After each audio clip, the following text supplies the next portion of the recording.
Good King Wenceslas looked out on the feast of Stephen, when the snow lay round about, deep and crisp and even.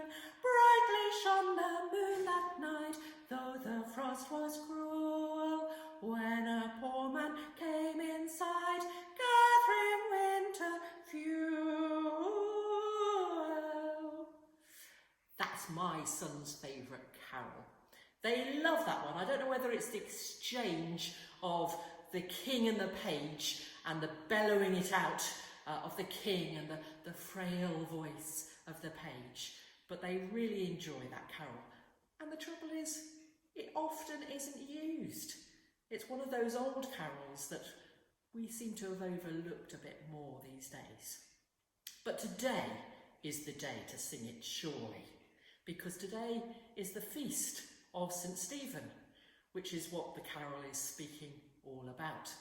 Of course, we usually think of it as Boxing Day. It's the day that we can still be celebrating the fun and festivities of Christmas. It's the day when we might go and visit family and friends and take those Christmas boxes, those presents that have stayed under the tree, to be taken out with us. Or it may be just that day when you're putting your feet up, eating a leftover turkey and watching those Christmas films on TV. But today is that feast of St. Stephen. We often don't celebrate it because it's really not a day for celebration.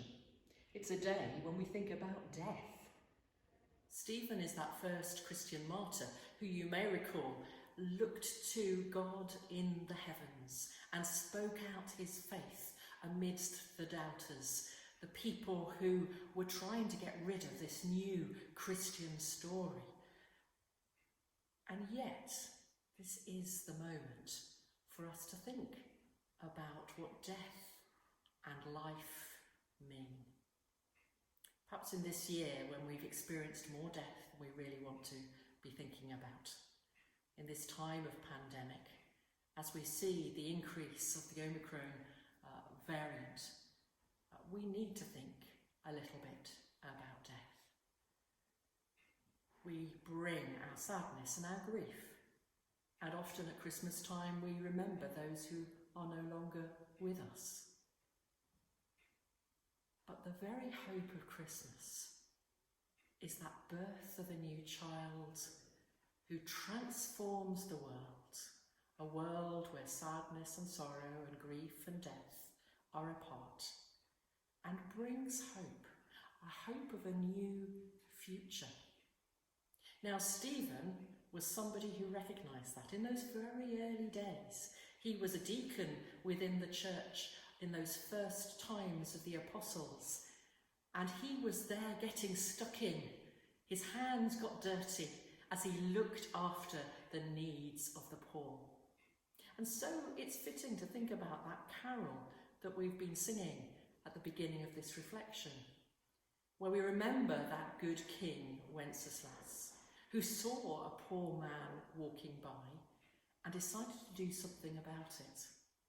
He got his page to come and bring food and fuel to that man. The page was very anxious about it.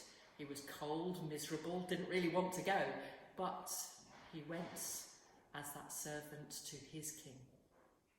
And you and I are called as servants to our King, King Jesus, who's come to show us the way to live in a world that knows something of grief and death and sorrow. We are called to follow in the footsteps of Jesus, just as that page did. When he cried out to the king, he said, "I can't go any further."